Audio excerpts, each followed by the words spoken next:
Hechos que dan de qué hablar. Gladys en Éxitos.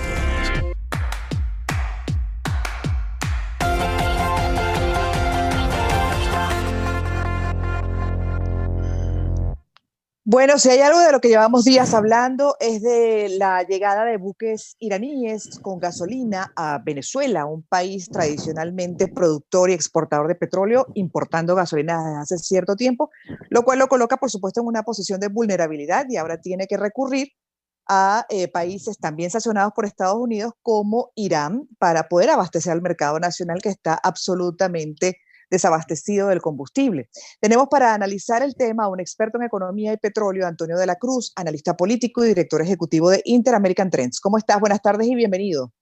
Muchas gracias, Gladys, por la invitación. Muy bien. Bueno, quisiera que revisáramos un poco lo que es la noticia como tal de la llegada de los buques iraníes, a pesar de las advertencias del gobierno de Trump. Lo han dejado pasar, está llegando con la gasolina necesaria para el mercado nacional, pero por días realmente, porque esa cantidad me gustaría también que la revisáramos cuánto puede abastecer el mercado venezolano. Pero de acuerdo a lo que viene ocurriendo, ¿qué interpretación haces de la posición asumida por el gobierno de Estados Unidos con relación a este apoyo que está dando otro país sancionado, Irán? Desde el punto de vista de Estados Unidos, ¿verdad? Es un juego geopolítico. Entonces tendríamos que ver desde el punto de vista geopolítico las dos regiones, Venezuela y el Medio Oriente. Entonces, en ese sentido, Estados Unidos pesó más la relación del Medio Oriente. ¿Por qué? Porque Irán en su narrativa dijo que si los buques eran detenidos o evitados a que llegaran a Venezuela, ellos iban a tomar una acción para contrarrestar ese efecto. Y esa acción básicamente lo que te dice es el cierre del estrecho de Hormuz en el Golfo Pérsico, que desde hace rato Irán ha tenido ganas de cerrarlo porque le generaría una situación muy conflictiva a Trump desde el punto de vista del aumento de la gasolina. La gasolina, si se cierra ese estrecho donde pasa el 30% del transporte del crudo a nivel mundial, estaríamos hablando que podría llegar a 100 o más dólares el barril. Y eso generaría una crisis de costo, como tú conoces, del galón de gasolina en Estados Unidos, que podría estar alrededor de unos 4.50. Y en un año electoral, Trump eso no lo puede sostener. ¿Okay? Entonces, en ese sentido, pesó mucho más la variable geopolítica del Golfo Pérsico. Podría también pesar la variable de la ayuda humanitaria a Venezuela y que no sea argumento para el régimen de Nicolás Maduro que no haya llegado la gasolina por las sanciones y además también por las medidas que pudiese haber tomado Trump para evitar la llegada de estos buques. Sí, es correcto. Cuando tú sopesas, ¿verdad? Unos argumentos y otros, creas un conflicto interno aquí de un aumento de la gasolina y en Venezuela creas una narrativa de que la gasolina que es necesaria en este momento, Estados Unidos la bloqueó. Entonces, realmente ahí en Estados Unidos sopesó mucho, como acabas de decir tú, las dos narrativas. Exactamente. Ahora, una posición que coloca en desventaja también al régimen venezolano, porque el régimen venezolano además ha estado cuestionando a la gestión de Trump por las sanciones, pero además también lo que podría haber sido un bloqueo para este auxilio desde Irán. Eso no ocurrió. Ahora, bueno, ¿qué argumento podría utilizar el régimen venezolano, que por cierto está recibiendo con honores militares y agradeciendo infinitamente este favor recibido por parte de Irán? Esa es la parte más dura de la narrativa, que un país productor de petróleo no pueda generar su propia gasolina, porque todos los países, tenga o no tengan sanciones, pueden generar. Irán tiene sanciones y genera su propia gasolina. Rusia tiene sanciones y genera su propia gasolina. Si vamos a países que no tienen crudo ni petróleo, no tienen petróleo, como la misma, vamos a poner un ejemplo, la pequeña refinería de Cienfuegos genera gasolina, hace gasolina.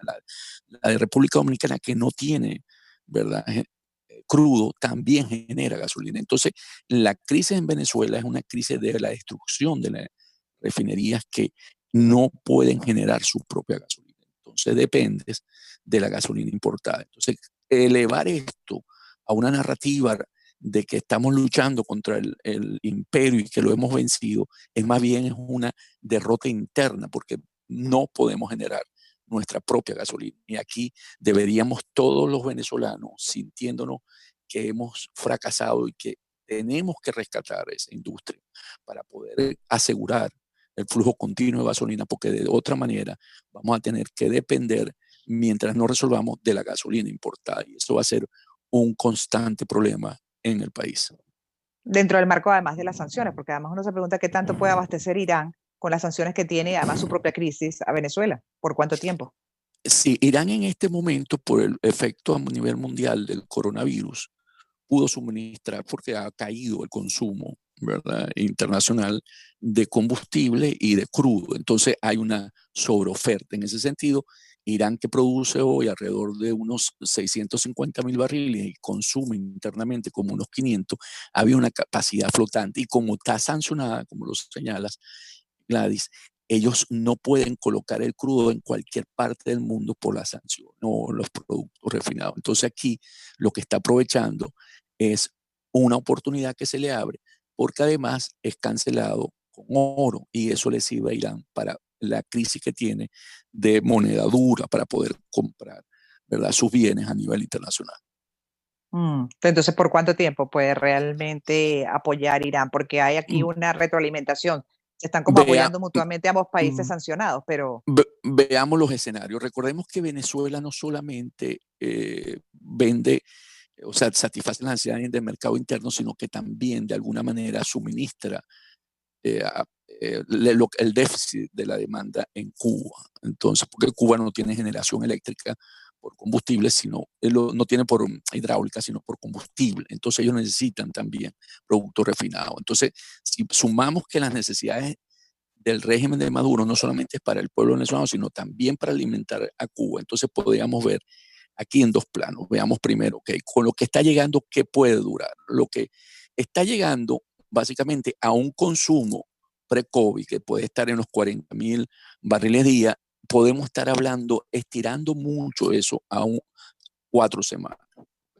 Sin un embargo, mes. bien, un mes. Sí. Entonces, sin embargo, vienen dos barcos que traen alquilato, que es un componente que se utiliza para generar gasolina, que es lo que quieren hacer en Cardón. Debe ser que la refinería Cardón y Amboy, como no hay refinación en este momento, necesita esos productos para generar gasolina. Entonces, con eso quieren generar un volumen de gasolina que puede durar un mes más. Y una vez arrancada la refinería, empezar a ver si pueden generar una producción de lo que estaban haciendo de unos 80 a 100.000 barriles. Entonces podríamos decir que más o menos quedaría el país de una condición pre-COVID, pre-pandemia. Entonces podría estar recibiéndose en Caracas lo que se conseguía y el resto del país con mucha, ¿cómo se llama? Limitación. Tenemos que hacer, Razonamiento. sí, tenemos que hacer una pausa, Antonio. Antonio de la Cruz es experto en economía y petróleo, analista político, director ejecutivo de Interamerican Trends. En la próxima parte, pues precisamente me gustaría hablar de esa posibilidad de reactivar la industria nacional, todo ese proceso de las refinerías que se perdieron, porque además también, como bien describías tú y lo decía yo al principio, la vulnerabilidad que tenemos hoy es porque, bueno, todo se importa, evidentemente, ante las sanciones. Por supuesto que hay una limitación en ese esfuerzo de importar productos, en fin, en este caso, por ejemplo, la gasolina, pero la vulnerabilidad la tenemos porque todos los sistemas se acabaron y no se inyectó esa cantidad, ese flujo de dinero que hubo justamente por renta petrolera durante el periodo del fallecido Hugo Chávez, que llegó hasta $100 el barril. Si eso se hubiese sembrado, como decía Arturo Uslar Pietri, otra historia tendríamos de una soberanía verdaderamente en Venezuela y de una independencia de ese mercado internacional. Quisiera tu punto de vista al regreso y la posibilidad de que pudiesen reactivar algo de la industria nacional en cuánto tiempo, porque hablamos de 2 meses para medianamente surtir, pero en cuánto tiempo cerraríamos el año con algo de estabilidad, me lo comentas por favor al regreso. Gladys en éxitos. Una manera de situarse en el mundo. Con Gladys Rodríguez. Circuito Éxitos. A ver, antes de pasar al planteamiento que dejé pendiente, estamos hablando con Antonio de la Cruz, experto en economía y petróleo, analista político y director ejecutivo de Interamerican Trends. ¿Por qué Irán se la juega y Rusia no se la jugó? Muy buena pregunta, Gladys. ¿Por qué Irán se la juega? Porque Irán está sancionado. Entonces, no le cabe una sanción más. Mientras que Rusia, quien estaba haciendo eso mismo a través de Rosneft, intercambiaba crudo, tenía el trueco de crudo por gasolina y se cobraban además lo que le debía PDVSA a ellos y le traía la gasolina. Fue básicamente porque Rosneft es sancionada y no fue sancionada a sus dos comercializadores y entonces como empresa comercial no podía funcionar internacionalmente. Entonces, por eso es que Irán lo puede hacer. Cualquier privado que quiera hacer esa misma operación tendría dificultades porque podría ser sancionado por el Tesoro de los Estados Unidos. Entonces cierra toda su... queda imposibilitado porque el negocio del petróleo se hace en dólares. Entonces no puede usar el sistema dólar y por lo tanto no puede hacer operaciones, se quiebra. Entonces por eso Irán lo puede hacer. Ahora, en el caso del mercado venezolano, hablabas de un mes con lo que está llegando, okay. Aproximadamente otro mes más con lo que se estaría también, recogiendo, digamos, como insumos para poder hacer algo de gasolina en el país. Pero, ¿qué tanto podríamos esperar nosotros para una reactivación de las refinerías?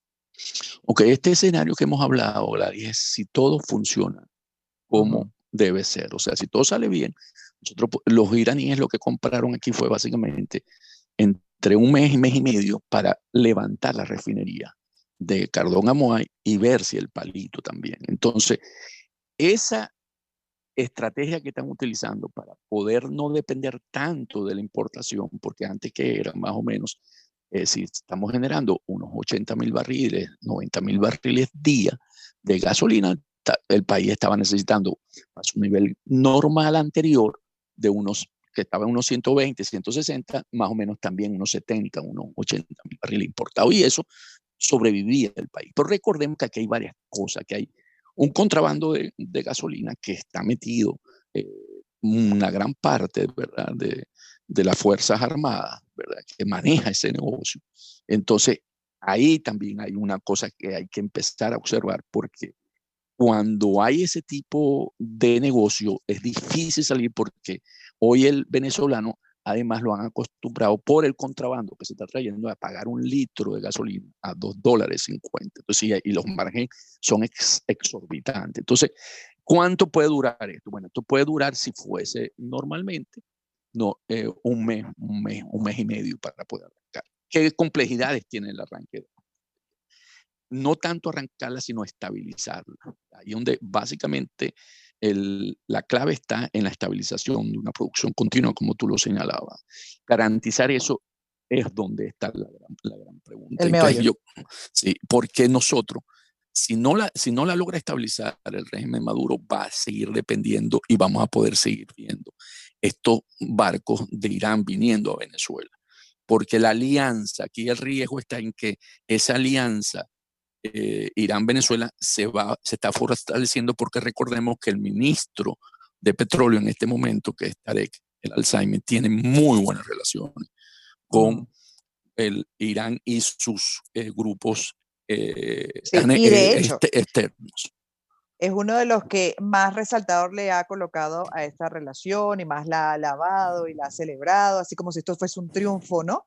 De los venezolanos, cuando en realidad, bueno, buena parte, y de hecho la matriz opinión y la opinión general es que vergüenza que un país como nosotros, que siempre produjo y llegó a tener incluso una posición privilegiada en el mundo, ahora estemos importando gasolina y tengamos una escasez de esta naturaleza, y que los venezolanos, de no pagar, que eso fue otro tema también importante que podríamos revisar para ir cerrando, el tema del subsidio a la gasolina, de no pagar prácticamente ya gasolina en este país, y lo que le dejábamos era una propina a el proveedor de la gasolina en las estaciones. Ahora entre 2.50, 3 y hasta 5 están pidiendo por el litro de gasolina. Correcto, porque el negocio, ¿verdad?, es muy lucrativo. Entonces, ¿qué pasó? No pagamos intencionalmente para poder manejar esos volúmenes y venderlos externamente. Recordemos que una de las causas de la salida de Quevedo, de PDVSA, es por cuando se hace el transbordo del barco que sale de Bajo Grande hacia el Palito y es detenido, se detiene ahí en Curazao, y hay un transbordo de combustible de chip to chip para venderlo internacionalmente. Entonces, por eso digo, ese negocio que alimenta una parte importante en términos de volúmenes de dinero, ¿verdad? El año pasado se estima que este negocio estuvo alrededor de unos 5.000, 6.000 millones de dólares. Entonces, va a seguir porque es difícil cuando ya tú tienes un Estado que está involucrado en esto, cortar eso. Entonces, Con ¿qué una vamos? estructura de esta naturaleza. Sí, correcto. Entonces, Mm. ¿qué tenemos? Entonces tenemos que esa relación con Irán se puede ir estrechando, y yo creo, Gladys, que al final esto podría ser el beso de la muerte para el régimen de Para el Maduro. sistema. Sí, ¿por qué? Porque Estados Unidos a eso sí le va a tener mucha atención, porque que sea una vez, yo creo que es pasable, pero que sea Lo otro, continuo, sí. Lo otro no que eso. para cerrar, que no quisiera desaprovechar con Antonio de la Cruz, experto en economía y petróleo, analista político y director ejecutivo de Inter American Trends. Siempre fue una papa caliente el tema del aumento del precio de la gasolina en Venezuela. Pero ahora, de manera forzada, en ese mercado negro, pues aquellos que lo pueden hacer están pagando pues un precio insólito, casi que a los niveles de Hong Kong, que es la gasolina más cara del mundo. Entonces, esto podría ser la base para comenzar a cobrar un precio más justo por la gasolina en el país, y que también, porque PDVSA perdió por ese lado grandes cantidades de dinero. ¿Podría ser esta la base para hacer un aumento? Quedamos que eso sí es cierto, va a permitir, y entiendo por la información que manejo, de que el régimen de Maduro está pensando colocar el litro de gasolina a 0,50 o a 0,60 céntimos de dólar, lo que le permite, ¿verdad?, generar un cierto balance de una parte de la gasolina que perdía, como tú dices, PDVSA, ¿no? Y esto no es básicamente PDVSA, sino puede pagar los siguientes envíos, porque no tiene tampoco ingresos, porque con la caída de la producción de petróleo no tiene divisas para poder compensar y comprar gasolina en el mercado. Bueno, gracias por todo el análisis que has compartido con nosotros de la situación con relación a la gasolina, a nuestro sistema, a nuestra industria petrolera y bueno, esta llegada de los buques iraníes y esa relación entre Venezuela e Irán, dos países, por cierto, sancionados por Estados Unidos. Gracias, Antonio, una vez más. Gracias, Gladys, por tu invitación. Antonio de la Cruz es experto en economía, petróleo, analista político y además también es director ejecutivo de Inter American Trends. Tenemos que hacer una pausa y los voy a dejar. Nosotros seguimos preguntándole pues a personas de diferentes sectores, una vez superada la pandemia, qué espera y qué enseñanza le está dejando esta situación. Hoy le consultamos a Sandú, cantante, compositor, actor, también youtuber. Esto nos dijo. ¿Qué tal, amigos míos? Yo soy Sandú, @SandúOficial, cantante y actor venezolano. ¿Y qué espero yo luego de que pasemos esta pandemia? Que seamos más humanos, que nos apreciemos más, que nos abracemos con cariño y que entendamos que la vida es muy corta y que tenemos que apreciar los pequeños detalles de la vida. Y precisamente eso es lo que he aprendido en esta situación, que al final nos resumimos en eso, en compartir con nuestra familia, en pequeñas situaciones, pequeños detalles, momentos que aunque parezcan sencillos, son realmente increíbles. Yo les envío mis más sinceras bendiciones, los quiero muchísimo y muchas gracias.